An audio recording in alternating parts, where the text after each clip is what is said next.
বন্ধুরা, আমি সহেলি অলৌকিক জোনের আসরে তোমাদের আরও একবার স্বাগত জানাচ্ছি। আজকে আবার ঘটনা নিয়ে চলে এসেছি সেই ড্রাইভার দাদার। অনেকদিন বাদে আবার ড্রাইভার দাদা ঘটনা পাঠিয়েছেন। উনি বেশ বিধ্বস্ত।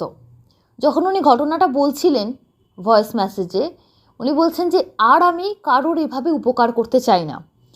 আগেরবার উনি যখন সেই বাচ্চা মেয়েটির ঘটনাটা বলেছিলেন লাস্ট, যে ফ্যামিলিটিকে নিয়ে উনি গেছিলেন কামাখ্যায়, তারপর বাচ্চাটির মধ্যে যে কালা জাদু করা হয়েছিল বা বাচ্চাটিকে যে ভূতে ধরেছিল সেটা ঠিকঠাক করা হলো, তো সেই পরিবারটি উপকার পেয়ে, যদিও কিভাবে করা হয়েছিল তারা জানায়নি, আশা করছি আপনাদের মনে পড়ছে।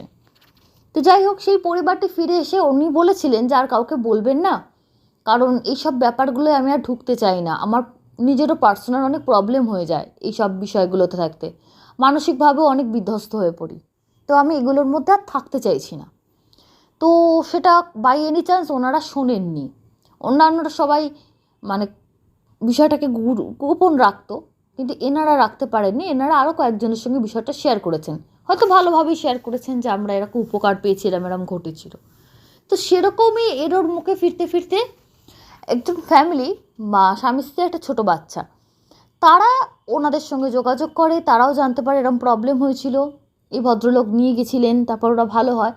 জানার পর বলে ওনার ভদ্রলোকের অ্যাড্রেস দাও। যেভাবে তোমরা আমার কাছে অনেক সময় দাদার অ্যাড্রেস চেয়েছো, ফোন নাম্বার চেয়েছো যে প্রবলেমে, তো দাদা একদমই রাজি হননি, আমি কিছু করতেও পারিনি তার জন্য। তো ওরা ওনার অ্যাড্রেস বলে দেয়, ঠিকানা বলে দেয়, বাধ্য হয়ে কন্ট্যাক্ট হয়ে যায় ওনার সঙ্গে। প্রথমটা উনি একদমই রাজি হচ্ছিলেন না, বলছিলেন আমি এসব ব্যাপারে আর থাকছি না। কিন্তু বাচ্চা, একটা ছোট বাচ্চা, 5 বছরের ছোট বাচ্চার বিষয়টা দেখে উনি আর থাকতে পারলেন না। বাচ্চাটার অদ্ভুত সমস্যা। খালি ঘরে জন্মানো ছোট্ট বাচ্চা কিছুদিন ঠিক থাকে, নর্মাল খেলাধুলো আর 5টা বাচ্চার মতো করতে করতে হঠাৎ করেই অন্য ভাষায় কথা বলা শুরু করে দেয়।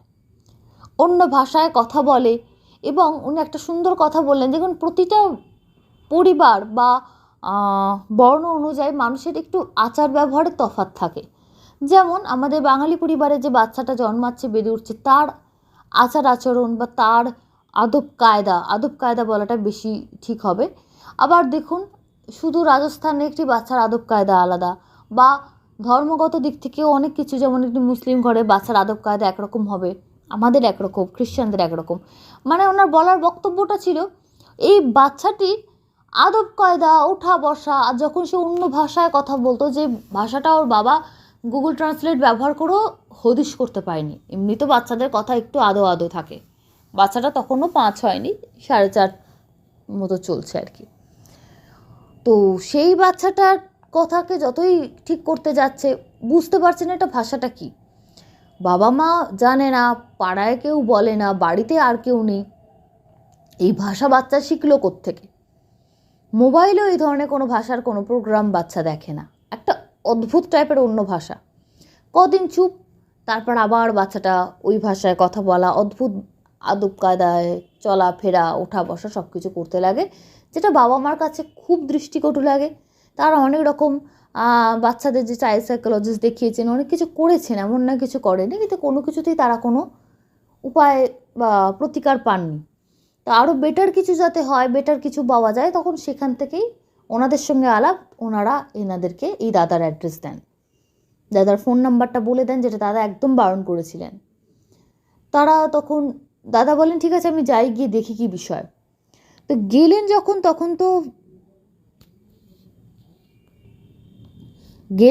তখন তো কিছু সেভাবে বুঝতে পারলেন না, সব কিছু স্বাভাবিকই লাগছিল। তারপর শুরু হলো অদ্ভুত একটি বিষয়। কয়েকটা দিন বাদে থেকে বাচ্চাটার বাড়ি থেকে আবার ফোন এলো। বাচ্চাটা না আবার ওই অন্য একটা ভাষায় কথা বলছে। এই ভাষাটার কোনো মাথা মুন্ডু বুঝতে পারছে না, কোনোদিন মানে টিভিতে বা সিনেমাতে এই ভাষাটা দেখেনি। এটা কি ভাষা, কেন বাচ্চাটা এভাবে কথা বলছে? বাবা তো খুব বিপর্যস্ত। দাদা বললেন দাঁড়ান, আগের দিন তো আমি গেছিলাম, বাচ্চা তো নর্মাল ছিল, আবার শুরু করেছে যখন, আমি অন স্পট যাচ্ছি, আমি গিয়ে দেখি কি ব্যাপারটা। দাদা যখন কানে শুনেছিলেন, মোবাইলে ওর মা শোনাচ্ছিল, লাগছিল চেনা চেনা, যে কোথায় যেন এই ধরনের কথার টোন বা এই ধরনের যেন ডিকশন কোথায় যেন শুনেছি। কিন্তু ঠিক ওই যে বললাম, বাচ্চার কথা একটুখানি জড়ানো হয়, উনি ঠিক মেলাতে পারছিলেন না যে কোথা থেকে শুনেছি আমি এই ভাষা, এটা তো আমার শোনা। তারপরে দাদা যখন ওই বাড়িটিতে যান এবং বাচ্চাটাকে সামনে বসিয়ে কথা বলেন, অদ্ভুত ব্যাপার, উনি বলেন আরে এটা তো পালি ভাষা, বৌদ্ধদের ভাষা, তিব্বতী বৌদ্ধ লামা যারা আছে ওরা ওই ভাষায় কথা বলে, এটা তো ওই ভাষা। আমি তো বিভিন্ন সময় বিভিন্ন জায়গায় লোকজন নিয়ে যাই, আমি তো ভাষাটা চিনি, এটা তো সেই ভাষা। বলে আপনাদের কেউ কেউ বললো না আমরা কিছু বুঝতেই পারছি না। বললো না, তাহলে তো একটা কিছু ব্যবস্থা করতেই হবে।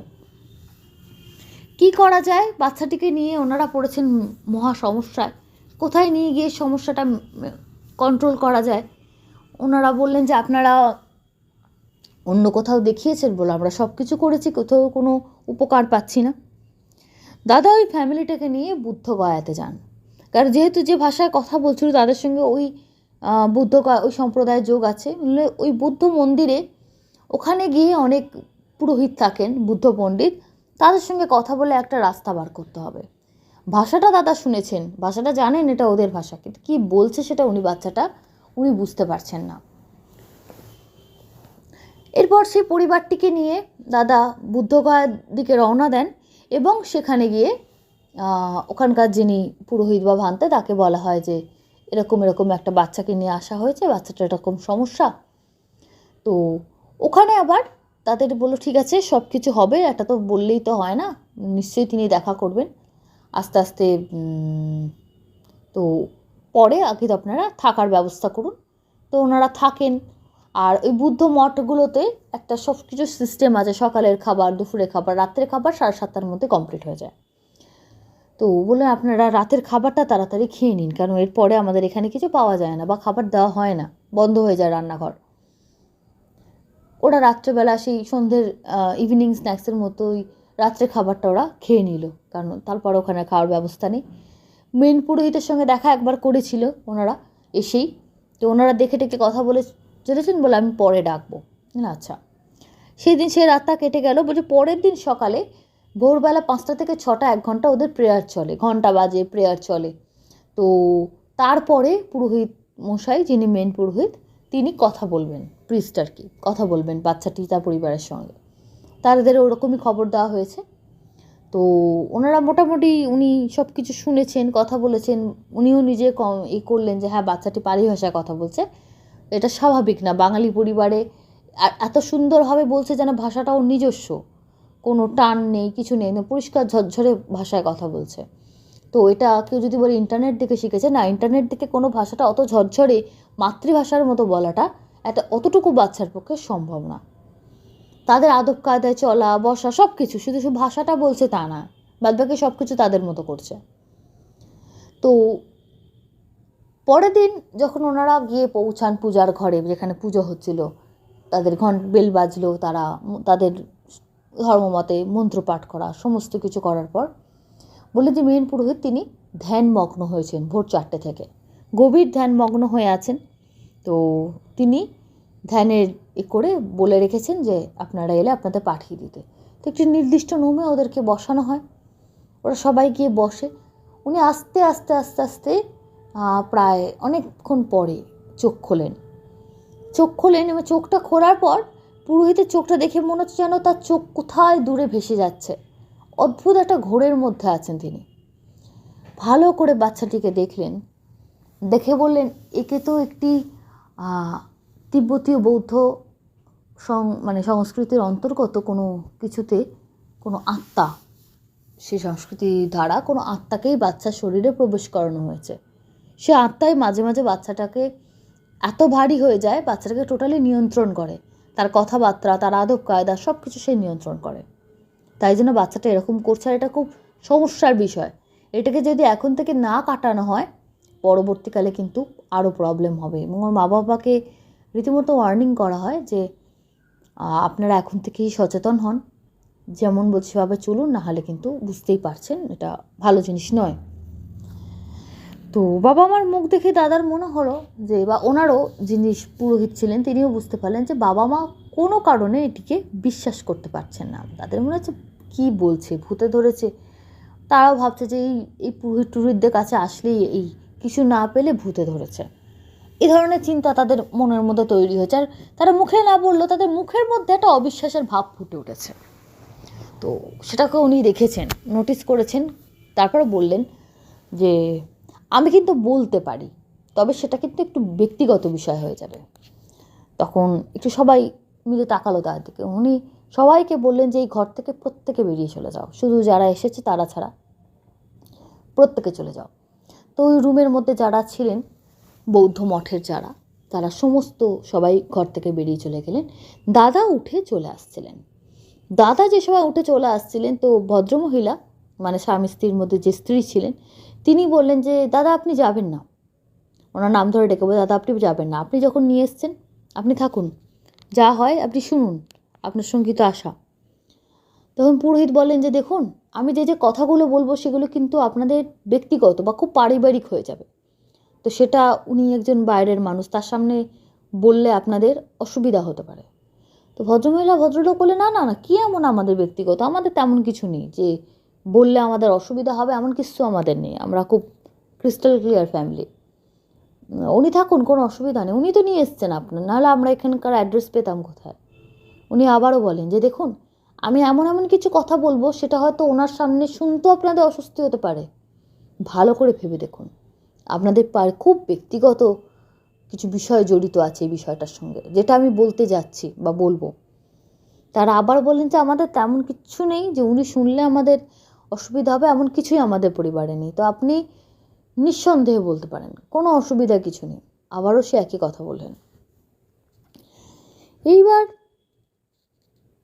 উনি বললেন যে আপনি তাহলে পারমিশন দিচ্ছেন তো, আমি ওনার সামনে বলছি, পরবর্তীকালে আপনি বলবেন না তো যে আপনি এরম বললেন বা কিছু, আপনি মন খুলে আপনারা দুজন অনুমতি দিচ্ছেন। ওরা বলে হ্যাঁ হ্যাঁ, কোনো অসুবিধা নেই, উনি থাকুন, আমরা চাই উনি থাকুন, আর আমরা কোনো দোষারোপ করবো না বা কিছু, আর আমাদের অস্বস্তি হওয়ার মতো কোনো বিষয় নেই আমাদের জীবনে, উনি বসুন, উনি থাকুন। দাদাও ইতস্তত করে উঠে যাচ্ছিলেন, কিন্তু উনি পুরোহিত চাইছেন না, উঠে যাচ্ছি, এরা বলছে থাকুন। দাদা পড়ে গেছেন মহা সমস্যায়, কি করবেন বুঝতে পারছেন না। তবে পরবর্তীকালে মনে হয়েছিল ওনার যে উনি না ঘর থেকে বেরিয়ে গেলেই ওনার হয়তো ভালো হতো। যাই হোক, সে কথায় আসছি। উনি এবার বসলেন। এইবার পুরোহিত মশাই বলতে শুরু করলেন। প্রথমে ভদ্রমহিলাকে ভালো করে নিরীক্ষণ করলেন, তারপর তাকিয়ে বললেন যে আপনার বিয়ের আগেও আপনার একটা সম্পর্ক ছিল, তাই তো? তো ভদ্রমহিলা বলল, না আমার কোনো সম্পর্ক নেই, আমার স্বামী আমার জীবনে প্রথম, আর কিছু নেই।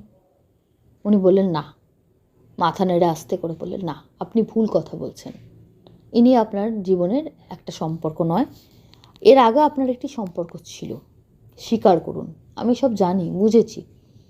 আপনার বাচ্চাকে আমি প্রথমবার যখন দেখলাম তার চোখের দিকে তাকিয়ে আমার সব পড়া হয়ে গেছে। তো ভুল কথা বলে কোনো লাভ হবে না, আপনাদের সমস্যার সমাধান হবে না, আমার কোনো ক্ষতি নেই। ভদ্রমহিলা স্বীকার করলেন, হ্যাঁ তাহলে আপনি মানছেন আপনার বিয়ের আগে একটি সম্পর্ক ছিল, না চাইতো ওনাকে মানতে হলো, হ্যাঁ ছিল। আপনার এই সম্পর্কটি আপনি বিয়ের পরপরই যে ছেড়ে দিয়েছেন তা না, বিয়ের পরও ওই সম্পর্কটা আপনি কন্টিনিউ করেছেন। এবার ভদ্রমহিলা আরও চমকে উঠলেন, কি বলে কি সাধু বাবা? বলল, না বলতে পারছে না, স্বীকার মানতে হলো, হ্যাঁ। বলে সেখান থেকেই হয়েছে মহা বিপদ। তারপর যেটা বললেন উনি, সেটা একজন স্বামীর পক্ষে শোনা খুব ভয়াবহ এবং ভদ্রমহিলার জন্য খুব ভয়ানক ছিল। উনি বললেন আপনি যে ছেলেটিকে ভালোবাসা ছিল আপনার বিয়ের আগে এবং যাকে আপনি ছাড়তে চাননি, আপনার বাবা মা একজন বেকার, একদম অপদার্থ, শুধু বেকার না, ছেলেটি হিসেবেও ছেলেটি খুব খারাপ ছেলে ছিল। বাবা মা খোঁজ খবর নিয়ে একটি খারাপ ছেলের হাতে একটি মেয়েকে তুলে দিতে চায়নি, কিন্তু মেয়ে একেবারে ভালোবাসা অন্ধ ছিল। তো সেখান থেকে তাকে মেয়েকে সরিয়ে এনে এখন যিনি ওনার হাজব্যান্ড তার সঙ্গে বিয়ে দেওয়া হয়েছে। কিন্তু প্রথম প্রথম মেয়েটি ন্যাচারালি অ্যাডজাস্ট করতে বা মানতে অনেকটা সমস্যা হয়েছিল, তাই জন্য বিয়ের পরও অনেকটা টাইম যোগাযোগ রেখেছিল, ফোনে কথা হতো। এবার বলছেন যে আপনার আপনি তাকে ছেড়ে দেওয়ার পর বা তার জীবন থেকে আপনি যখন সরে গেলেন, তে এতটা প্রতিশোধে এতটা মানে অন্ধ হয়ে গেছিল, সে সত্যি এত খারাপ ছিল যার জন্য আপনার বাবা মা আপনাকে তার কাছে দেয়নি বা বিয়ে দেয়নি। সে চলে গেছিল ওয়েস্ট বেঙ্গলের মানুষ, ওয়েস্ট বেঙ্গল থেকে শুধু প্রতিশোধ নেওয়ার জন্য। কোনো মোবাইলে দেখেছে নাকি কোনো কারোর সঙ্গে আলাপ হয়ে জেনেছে? তিব্বতীয় যে বৌদ্ধ তন্ত্র, তাতে কিন্তু ভালো দিকও আছে খারাপও দিক আছে। যেমন সব সম্প্রদায়ের থাকে, আমাদেরও আছে সব সম্প্রদায়, যে কিছু তান্ত্রিক হন সত্যিই ভালো, তারা মানুষের উপকার করেন, কিছু থাকেন সত্যি সত্যি তারা মানুষের অত্যন্ত ক্ষতি করেন, অত্যন্ত ক্ষতি করেন। তো তেমনই ক্ষতিকারক একজন তান্ত্রিকের সঙ্গে আবারও যে ইন্টারনেটের থ্রু দিয়েও আলাপ হতে পারে, যে কোথাও কোনো প্রোগ্রাম বা কোথাও দেখেছে যার জন্য গেছে, বা শুধুমাত্র কোনো কারো সূত্র ধরে যোগাযোগ পেয়েছে, কিছু না কিছু করে তো যোগাযোগ পেয়েছে। তো সেই তিব্বতে যায়, সেখানকার ওই বৌদ্ধ তান্ত্রিক কাছে গিয়ে সে কালা জাদু করে। এমনভাবে কালা জাদুটা করে আসে, সে কালা জাদু করে যখন ও ওয়েস্ট বেঙ্গলে আসে, এসে সে আপনার সঙ্গে আবার যোগাযোগ করে, আপনার সঙ্গে আবার কথা বলে। আপনি যখন বললেন যে আর সম্পর্ক রেখে লাভ নেই বা আর কথা বলে লাভ নেই, বিয়ে হয়ে গেছে, আমি এখানে আস্তে আস্তে মানাতে চাইছি, তুমিও আস্তে আস্তে তোমার জীবনে মানিয়ে নাও, সেই সময়ও বলে তাহলে শেষবারের মতো দেখা করো, শেষবারের মতো দেখা করো, দেখি কথাবার্তা বলি, তারপরে তুমি চলে যাবে, আর আমি বিরক্ত করব না। তো ভালো মানুষিতে বলেছে, মেয়েটিও খুব সহজ সরলভাবে ঠিক আছে একবার বন্ধু হিসেবে দেখা করতে, সমস্যা কোথায়, কাউকে না জানিয়ে সে দেখা করতে গেছিলো। তো দেখা করতে যখন যায় সেই অবধি সে নিজের মধ্যে ছিল, তারপর থেকে শুরু হয়ে যায় ব্ল্যাক ম্যাজিকের খেল। দেখা করে, তাকে কিছু হয়তো খেতে দিয়েছে কি না সে মনে করতে পারে না, তারপরে মেয়েটিকে একটি অন্য জায়গায় নিয়ে যায় এবং সেখানে মেয়েটির সঙ্গে সম্পর্কে লিপ্ত হয়। সম্পর্কে লিপ্ত বলতে আমি কি বলতে চাইছি আশা করি আপনারা বুঝতে পারছেন। এবং এই যে এতটা ঘটনা ঘটে যাওয়া, দেখা হওয়ার পরে যে তাকে কোথাও নিয়ে গেল, তার সঙ্গে সম্পর্কে লিপ্ত হলো, এটি মেয়েটির মন থেকে টোটালি স্মৃতি থেকে ভ্যানিশ করে দেওয়া হয়। কীরকমভাবে ভ্যানিশ করে দেওয়া হয়? ধরুন আপনি কোনো একটি মানুষ ঘুমিয়ে পড়লো এবং ঘুম থেকে উঠে খুব ডিপ ঘুমালে অনেক সময় মানুষ বুঝতে পারে না যে কটা বাজে ঘড়িতে বা কটা হচ্ছে, হয় অনেকের সঙ্গে হয়। তো তেমন একটা ওকে করে দিয়েছিল যে ওর মনে করতে পারছে না যে ওর সঙ্গে কী ঘটে গেছে, কিছু না। তারপরে এবং দেখা করে আসার পর কিছু কিছু তো অস্বস্তি ডেফিনেটলি তার অনুভূতি হয়েছিল বা কিছু সে ফিল করেছিল, কিন্তু কিছু মনে নেই তার, যেহেতু স্মৃতিতে নেই সে আর হালকাভাবে নিয়েছে এবং তার পরপরই সে অন্তঃসত্ত্বা হয়ে পড়ে। এখানে উনি আরও একটি বিস্ফোরণ ঘটালেন যে আপনার যে সন্তান, যে মেয়ে, সে কিন্তু আপনার স্বামীর দিক থেকে সন্তান নয়, ওই লোকটির সন্তান। তো এই বিষয়টা জানার পর দাদা বলছেন আমি ওখানে বসে থাকতে পারছি না, যে এত একটা গা হাত পা আমার কাঁপছে, যে কী পরিবেশের মধ্যে আমি আছি। এটা একটা পরিবারকে বলা হচ্ছে, তাদের কি হবে, কি এর এফেক্ট কী হবে, আফটার এফেক্ট কী হবে। এই যে জানতে পারছে তার স্বামী প্রথমবার যে বাচ্চাকে নিজের বাচ্চা বলে উনি তাকে সারানোর জন্য এত দূর এসছেন, সে তার নিজের সন্তান না, এটা একটা হাজব্যান্ডের কাছে সাংঘাতিক একটা মাথায় বাজ পড়ার মতন। তো দাদা বলছেন আমি সিচুয়েশানটা নিতে পারছি না, আর ভাবছি মানুষ এত খারাপ হয়। একটা মেয়ে বিয়ে করেনি, সম্পর্ক ছেড়ে গেছে, ঠিক আছে, পৃথিবীতে তো আরও অনেকে আছে, প্রতিশোধ নেওয়ার জন্য এত নিচে নামতে পেরেছি, ব্ল্যাক ম্যাজিক করে তাকে শেষ করে দেবে। বলছে তারপর কি হলো, যেহেতু গর্ভের সন্তানটির ওপর ব্ল্যাক ম্যাজিকটা ছেলেটি নিজের ওপর কিছুটা চলে গেছিলো এবং সম্পর্ক স্থাপন হওয়ার ফলে মেয়েটির মধ্যে চলে গেছিলো, এবং মেয়েটির থেকে যেহেতু সন্তান গর্ভে চলে আসে, সন্তানটি টোটালি ওই ব্ল্যাক ম্যাজিকের ফলে যে আত্মা, সেটা টোটালি বাচ্চাটাকে কবজা করে নিয়েছিল এবং বাচ্চাটির গর্ভস্থ থাকার থেকে জন্মানোর পর অবধি আজ অবধি সে আত্মা তাকে কন্ট্রোলে রেখেছে। তাই যবে থেকে ওর মুখে বুলি ফুটেছে, কথা বলতে শিখছে, সে বাংলার সাথে সাথে ওই পালি ভাষায় কথা বলাও সে শুরু করেছে। তাকে কাউকে শেখাতে হয়নি, সেটা আত্মার নিজস্ব ভাষা। আত্মা যেহেতু কোনো কথা বলতে পারে না, সে কোনো শরীর পেলে ন্যাচারালি সে শরীরের মাধ্যম দিয়ে কথা বলছে, সে নিজের ভাষায় কথা বলছে।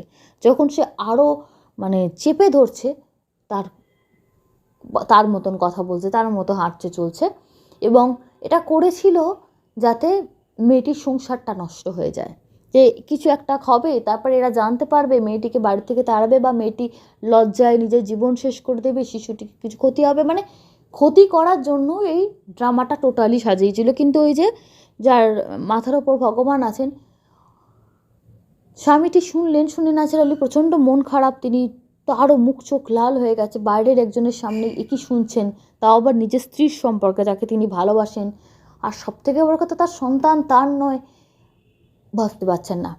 এইবার স্ত্রীও মানে ভয়ে কাঁপছে যে কি হবে আমার জীবনে, এবার তো আমার মানে সংসার শেষ। তখন সেই পুরোহিত মশাই স্বামীকে বলেন যে দেখুন, আপনি কিন্তু এটা বললাম বলে এই নয় যে এবার নিজেদের মধ্যে আর লড়াই ঝগড়া করবেন, স্ত্রীকে আপনি অপমান করবেন, খারাপ ব্যবহার করবেন, সেটা কিন্তু করবেন না। করতে পারতেন যদি আপনার স্ত্রী স্বেচ্ছায় কোনো খারাপ কিছুতে লিপ্ত হতো। সে কিন্তু সম্পর্কটা একদম বন্ধ করে দিতে চেয়েছিল। বিয়ের আগে অনেক বন্ধুত্ব থাকে, বাড়ির লোক তাকে চায়নি, বিয়ে ওখান থেকে ছাড়িয়ে এনে আপনার সঙ্গে বিয়ে দিয়েছে। ভবিষ্যতে আপনার সন্তানও যদি কোনো কুসঙ্গে পড়ে, ন্যাচারালি আপনি সেখান থেকে তাকে সরিয়ে আনবেন। সেই খারাপ কারোর হাতে তো আপনার সন্তানকে আপনি তুলে দেবেন না। তো সেটাই আপনার শ্বশুরশাশুড়ি করেছে, খুব স্বাভাবিক। তো আপনি সৎ পাত্র, আপনার হাতে তুলে দিয়েছে। আর তারপরে যে ঘটনাটি ঘটেছে সেটা মেয়েটির হাতে ছিল না, টোটালি ব্ল্যাক ম্যাজিকের দ্বারা তাকে চালনা করা হয়েছে, তাকে তার সঙ্গে সম্পর্ক স্থাপন করা হয়েছে এবং সন্তানটি মানে দুর্ঘটনাবশত এসে গেছে। তো এটা কোনো কিছুই সেই মেয়েটির দোষ নয়, এটা তার অপরাধ বলে বিবেচিত হয় না, কারণ সে জানতো না বা তাকে ব্ল্যাক ম্যাজিকের দ্বারা কন্ট্রোল করা হয়েছে। তো আপনি এটা বুঝুন এবং আপনি মন খারাপ করবেন না এবং অশান্তি করবেন না বা কোনো আপনার নিজেদের সম্পর্ক নষ্ট করবেন না। আর বাচ্চাটিকে কীভাবে কী করা যায় আমি দেখছি। তো উনি তারপরে কিছু পুজো প্রকারণ যজ্ঞ টজ্ঞ সমস্ত কিছু করলেন, ওই বৌদ্ধ মতে যা যা করা যায়। করার পর কিছু শান্তির জলের মতো জল একটা কৌটোয় দিলেন, বলে এটা বাড়িতে রোজ স্নানের জলে মিশিয়ে বাচ্চাকে স্নান করাবেন। আর কিছু দিলেন যেটা বাচ্চাকে খাওয়াবেন, এবং আরও একটা জিনিস বললেন কি তিব্বতীয় ধূপ, বলে এই ধূপটা প্রতিদিন আমি মন্ত্র পড়ে দিয়েছি, প্রতিদিন বাড়িতে জ্বালাবেন। কতদিন জ্বালাবেন, কীভাবে করবেন, সব ওনাদেরকে বলে দিয়েছিলেন তারা। আরেকটি, আপনারা যারা পাহাড়ে গেছেন জানবেন, একটা বৌদ্ধরা একটা অদ্ভুত পতাকা ইউজ করে, লাল নীল সাদা সবুজ। ওই পতাকা আমি নিজেও নিয়ে এসেছিলাম যখন আমরা এতে গেছিলাম, যাই হোক সেটা আলাদা বিষয়। তো ওই পতাকা বাড়িতে টাঙিয়ে রাখবেন, ওটা খুব শুভ, আর কোনো অপশক্তি চট করে কন্ট্রোল করতে পারবে না। ওটা বাড়িতে টাঙিয়ে রাখবেন, আমি সেগুলো সব দিয়ে দিচ্ছি, আপনি নিয়ে যাবেন। তো যা যা বলেছিল সে সব কিছু নিয়ে চলে হলো। বাচ্চাটাও দেখলাম অনেক জলই হয়ে গেছে, বললো ওর ভেতর থেকে আত্মা বার করেছে। যখন যজ্ঞটা করা হয়েছিল তখন বাচ্চাটাকে বসানো হয়েছিল এবং তার শরীর থেকে আত্মাকে বার করে দেওয়া হয়েছে। বার করার পর পরের স্টেপ হিসাবে এগুলো বলে দেওয়া হয়েছে যে এরপর কী কী করবেন, কী কী করবেন না, ইত্যাদি ইত্যাদি। তো তারা যখন এবার ব্যাক করছেন, এবার সমস্ত কিছু শেষ, এবার ব্যাক করছেন, হয়তো পরে বলেছেন যে এই সময় সে আপনারা খবর দিয়ে যাবেন কেমন আছে না আছে। তো স্বামী স্ত্রী চুপচাপ, কেউ কারোর সঙ্গে কথা বলছেন, একটা অদ্ভুত পরিস্থিতি তৈরি হয়েছে, বুঝতেই পারছেন না, বলার কিছু নেই। তো একটা জায়গায় গাড়ি থামানোর পর দাদা তার স্বামীকে আলাদা করে নিয়ে বোঝান যে দাদা, যদিও আমি তো জানতাম না এমন কিছু হবে, তাহলে আমি সামনেও থাকতাম না, আমি তো বুঝতে পারিনি, আমি তো উঠে চলে আসছিলাম, আপনারাই বললেন থাকতে। দাদা বলছে আমি নিজেই জানি না এত কিছু ঘটনা আছে, আমি তো জানতাম আমরা খুব পরিষ্কার পরিচ্ছন্ন সাধারণ ফ্যামিলি, এত কিছু আমি নিজেই জানতাম না, আমার তো মাথায় বাজ ভেঙে পড়েছে, আমার পুরো সংসারটাই একদম। বলে কিচ্ছু এরকম ভাববেন না, আপনার সংসার ঠিক আছে, এটা তো ইচ্ছা করে করেনি, এটা একটা তাকে ব্ল্যাক ম্যাজিকের দ্বারা এরকম একটা ঘটনা ঘটানো হয়েছে, সে নিজেও জানতো না এবং তার মধ্যে থেকে সেই স্মৃতিটাও মুছে দিয়েছে চালাকি করে। তো ন্যাচারালি মেয়েটিও জানতো যে সন্তানটি তার নিজের স্বামীর সন্তান, এটাই এতদিন সেও জেনে এসছে। তো ওটা আপনারাই ভালোভাবে বাচ্চাটিকে মানুষ করুন, আপনারই সন্তান, আপনারই সব কিছু সংসার, এটা আস্তে আস্তে ভুলে যান। আস্তে আস্তে আস্তে কিছুক্ষণ বাদে দেখলেন স্বামী স্ত্রী স্বাভাবিক হলো, একটা দুটো কথা বলতে বলতে পরবর্তীকার দেখা গেল ভালোই হাসছে, কথা বলছে, বাচ্চাটা আর কোনো সমস্যা হয়নি, অদ্ভুত আচরণও আর করা বন্ধ করে দিয়েছিল। এবং উনি বললেন বাস কয়েক মাস দেড়েক হয়তো হয়ে গেছে, উনি বললেন বা 1 মাস হয়েছে, বলছেন মোটামুটি যেটুকু খবর পেয়েছি বাচ্চাটাকে নিয়ে ওরা খুব আনন্দ আছে, বাচ্চাটা ভালো হয়ে গেছে, আর ওরকম অদ্ভুত ভাষায় কথা বলে না, অদ্ভুত আচার আচরণ করে না। তো সেটাতে ওনারা প্রচণ্ড খুশি, এটাতে এত খুশি যেটা আশাই করেননি, যে ভেবেছিলেন এভাবে হয়তো বাচ্চাটা শেষ হয়ে যাবে, যে বিপদে ওনারা পড়েছিলেন। দাদার কাছে কৃতজ্ঞ যে আপনারা অনেক আপনি উপকার করলেন সব কিছু। কিন্তু দাদার মনের মধ্যে অদ্ভুত একটা মানসিক দ্বন্দ্ব চলে এসেছিলো, যে কেন একটা পরিবারের এত ব্যক্তিগত বিষয় আমি জেনে ফেললাম, আর জানার পরও মনে হচ্ছে মানুষ এত খারাপ, তার নিজের স্বার্থসিদ্ধি হয়নি বলে এতটা নিচে নামবে, আবার এখানে না তিব্বতে গিয়ে কালা জাদু করবি, মানে এটা বিশ্বাস করাও কঠিন যে কতটা প্রতিহিংসা তীব্র হলে মানুষ এত মানে ব্ল্যাক ম্যাজিক করতে তিব্বত চলে যাচ্ছে, মানে অদ্ভুত। তো উনি এত মানসিকভাবে বিধ্বস্ত, উনি তারপর থেকে যাদের যাদের দ্বারা এরা খবর পেয়েছেন তাদেরকে উনি রিকোয়েস্ট করলেন যে দেখুন এভাবে আর আমার কন্ট্যাক্ট বা অ্যাড্রেস কাউকে দেবেন না, আমি আর এগুলোর মধ্যে থাকতে চাইছি না, কারণ এইসবতে নিজের ওপর প্রচণ্ড খারাপ প্রভাব পড়ে। তো আমি এইসব আর চাইছি না। আমার স্ত্রীকেও উনি বলে দিয়েছেন আর এগুলো এন্টারটেন করো না। তো উনি অলৌকিকজনও অনেকে ওনার নাম্বার চাইতো, যে যোগাযোগ করতে চাই বা কিছু, তাদের উদ্দেশ্যে উনি বলেছেন যে শৈলীদি আপনি বলে দেবেন যে আমি আর এগুলোর মধ্যে থাকতে চাইছি না। উনি মোটামুটি তো বলে দিয়েছেন কোথায় কোথায় এই ধরনের তান্ত্রিকদের পাওয়া যায়, ধরুন কামাখ্যা, বুদ্ধগয়া, তো সেখানে গেলে আপনারাই নিজেরা যোগাযোগ করে খুঁজে নেবেন, এটুকু উনি বলেছেন। তো এই অবধি উনিও তো আলাদা করে জানতেন না, গিয়ে গিয়ে ওনার যোগাযোগ বা আলাপ হয়েছে। এই ছিল ঘটনা বন্ধুরা, কেমন লাগলো জানিও। একই ধরনের একঘেয়ে ঘটনা হয়ে যাচ্ছিল, আশা করছি ঘটনাটা একটু অন্যরকম লেগেছে। অবশ্যই রিভিউ দিও, কেমন লাগলো অবশ্যই জানিও। আর সরাসরি চলে যাচ্ছি আজকে, অনেক দিন কমেন্ট বক্স সেকশন, আমরা কমেন্ট বক্স পড়া হয়নি, দেখি তো রোজই আমি, কিন্তু অনেক দিন পড়া হয়নি। আবার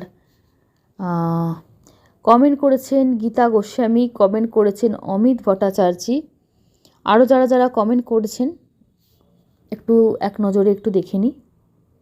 কাকলি 3872 লিখেছেন অসাধারণ বললে কম বলা হবে। রেখা চন্দ্র অদ্ভুত ঘটনা। বরুণ দাস এই ফার্স্ট কমেন্ট করলাম, অনেক দিন ধরে ঘটনা শুনছি, দারুণ লাগলো দিদিভাই, thank you so much.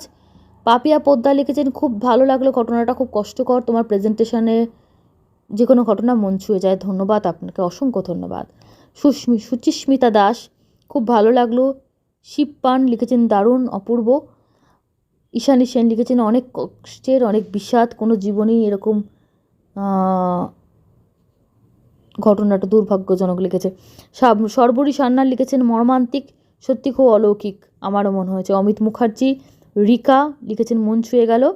Sharmistha লিখেছে শৈলী তুমি আর তোমার মা এখন কেমন আছো, শরীর খারাপ শুনেছিলাম, গল্প রোজই শুনি, ভালো লাগে। হ্যাঁ, মা এখন আগের থেকে অনেকটা ভালো আছে, তোমরা অনেকেই জিজ্ঞেস করেছিলে, তো সবাইকে একসঙ্গেই উত্তর দিচ্ছি। থ্যাংক ইউ সো মাচ, তোমরা এতটা জিজ্ঞেস করেছো নিজের মনে করে, আমার সত্যি খুবই ভালো লেগেছে, তার জন্য। মা ভালো আছে গো, আগের থেকে অনেকটা ভালো আছে। সুমন সমাদ্দার, দীপা ব্যানার্জি উনিও জিজ্ঞেস করছেন মা কেমন আছেন সহেলি, মা আগের থেকে ভালো আছেন। ইন্দ্রাণী অফিসিয়াল, সর্বাণী, আদি নমিন, টিনা শর্মা, দেবাশিস বোস। সহেলি আপনার কি মনে হয়, আচ্ছা কি ব্যাপারে কি মনে হয় বলবেন, কেন একটুখানি লিখলে তো আমি বুঝতে পারবো না, তো কী ব্যাপারে মনে হয় একটু বললে আমার পক্ষে ভালো হতো। আচ্ছা, আর একটা কমেন্ট, হ্যাঁ এই কমেন্টটা উনি বলেছিলেন যে এটা পড়ার জন্য। বর্ষা মণ্ডল, দারুণ ঘটনা, অনেক দিন পর কমেন্ট করলাম, আসলে 3 মাস হলো আমার মেয়ে হয়েছে, ছোট্ট গুড্ডিকে সামলে কমেন্ট করার সময় থাকে না, প্লিজ আমার কমেন্ট পড়লে খুব খুশি হব। থ্যাংক ইউ সো মাচ বর্ষা, এবং তোমাকে অনেক অনেক কংগ্রাচুলেশনস, তোমার ছোট্ট সোনা খুব ভালো থাকো, খুব ভালো মানুষের মতো মানুষ হোক, খুব সুন্দরভাবে ওকে বড় করো। বাবুন ঘোষ, কেমন আছেন কাকিমা। দেবরূপ লিখেছেন আমি একটা ঘটনা পাঠিয়েছিলাম ডিসেম্বরের শেষ দিকে, হ্যাঁ আপনার ঘটনা আমি পেয়েছি, ঘটনাটা ছোট ঘটনা কিন্তু ভালো, আমি চেষ্টা করব নিশ্চয়ই ঘটনাটা পাঠ করার, অবশ্যই সঙ্গে থাকবেন। আর যাদের যাদের মনে হচ্ছে এখনও ঘটনা পাঠ করা হয়নি, সবারই আস্তে আস্তে পাঠ করা হবে। Thank you so much. আর যার পাঠ করা হবে না বা যেটা সম্ভব হবে না, আমি সেটা ডিরেক্টলি জানিয়ে দিই যেটা সম্ভব না বা এটা আগে কোথাও শোনানো হয়েছে ইত্যাদি। ধন্যবাদ, সঙ্গে থাকো, শুভরাত্রি।